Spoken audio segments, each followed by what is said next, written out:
We're learning new breaking details about a big story in Apopka this morning. A football player arrested, accused of shooting two other players during last night's practice. The Apopka police chief tells us it all started with a fight between players. Two of those players were shot. As you know, we had a news conference from the chief just a few minutes ago. That's right. And here's what's shocking. This boy is just 11 years old. Fox 35's Morgan Parrish joining us live from Apopka this morning. And Morgan, that was sort of the one detail that we were waiting on. Yeah. What is the age of the shooter? And I think all of our, chins dropped when we heard just 11.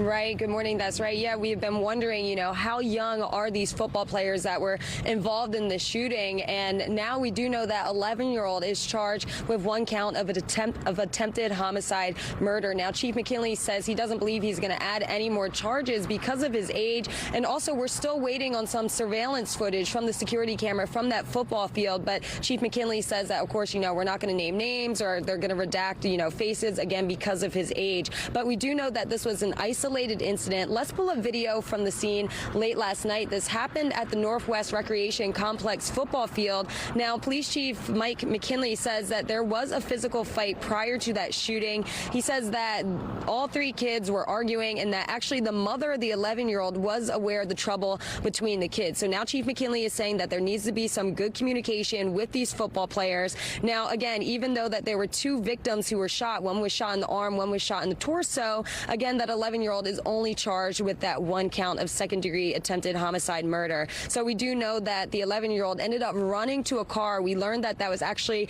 his parents' car, and that was when he got the gun and started shooting at the two other victims. Now, Chief McKinley says that the gun was owned by the parents, but the issue was it was not secured or was it locked in a case. So also McKinley says that there was an unruly crowd when he and other officers first arrived, and right now that 11-year-old is booked in juvenile detention center. So we're still waiting on some more details. I do have this police report. I'm sifting through it right now, but take a listen to what Chief McKinley had to say about that young football player's age.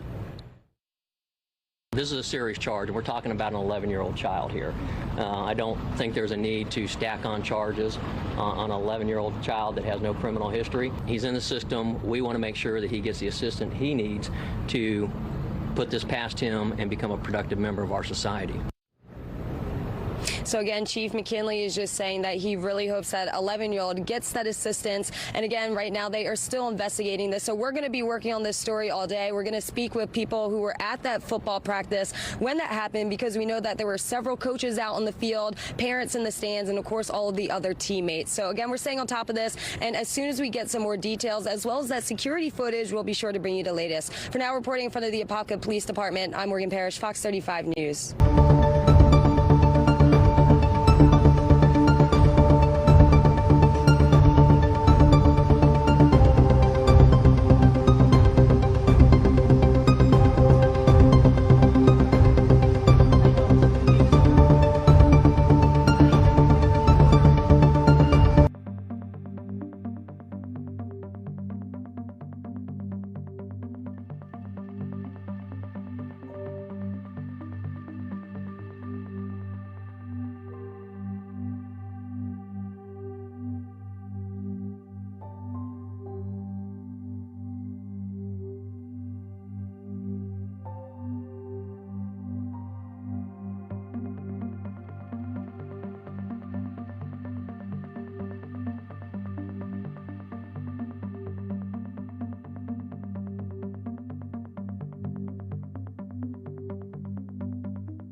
Are you injured?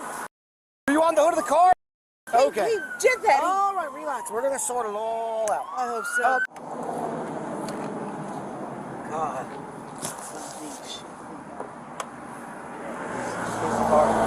I'm sorry. Just face the car for me.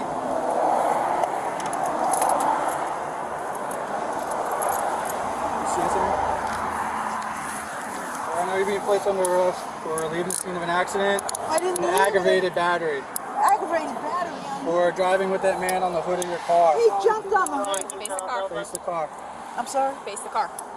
And more chaos at a youth football game in Lake County. This man is accused of flashing a gun at his son's game. Police say it happened Saturday night at Leesburg High School. Several people called police saying Quan Ism had a gun on campus. Officers were able to find his car and arrest him. A 3-month-old boy fighting for his life today. Deputies say that this man shook that child so hard, the baby ended up with severe brain injuries. The boy was rushed to the emergency room in Ormond Beach back in January, and that's when the investigation began. Deputies say that child had several injuries and fractures from physical abuse. The man was arrested last week and is now in the Volusia County Jail. That boy is now 11 months old and is still on life support. A high school science teacher remains behind bars tonight, accused of sexually assaulting a teenage boy. The teacher allegedly gave that boy alcohol and edibles. Let's get out to Fox 35's Patrick Perez. He is live at Mount Dora Police Headquarters tonight. And Patrick, investigators were just at that suspect's home a few hours ago. Luann, investigators left that man's house just about 2 hours ago after carrying out a search warrant. Neighbors I spoke with off camera told me this is the most police activity they have seen on their street in a long time. They tell me they are shocked at these allegations. Investigators with Mount Dora Police and the Lake County Sheriff's Office worked into the night Wednesday searching for evidence. They spent hours inside the house of 50-year-old Dimitri Costa-Unina, accused of sexually assaulting a teenage boy, before they walked out with several envelopes. Up until Tuesday, the suspect worked as a science teacher at Apopka High School until the school learned about the investigation. Principal Lyle Hines notified parents of the teacher's arrest. The individual is on administrative leave and will not return to campus pending the outcome of both the internal and law enforcement investigations. According to the arrest affidavit, the alleged sexual assault happened inside Costa-Unina's home a few weeks ago. The teen told detectives he and Costa-Unina were watching a movie and had some chocolate that had weird taste. After eating the chocolate, the teen told police he was very confused and his head was all twisted. Shortly after, the boy says Costa-Unina sexually assaulted him. When speaking with detectives on Tuesday, Costa-Unina admitted to providing wine, beer, and chocolate edibles and making a mistake. He claims he later blacked out on the sofa. Detectives ended up arresting Costa-Unina, charging him with sexual battery of a minor and contributing to the delinquency of a child. And at last check, the suspect remains in the Lake County Jail tonight with no bond. We're live in Mount Dora tonight. I'm Patrick Perez, Fox 35 News.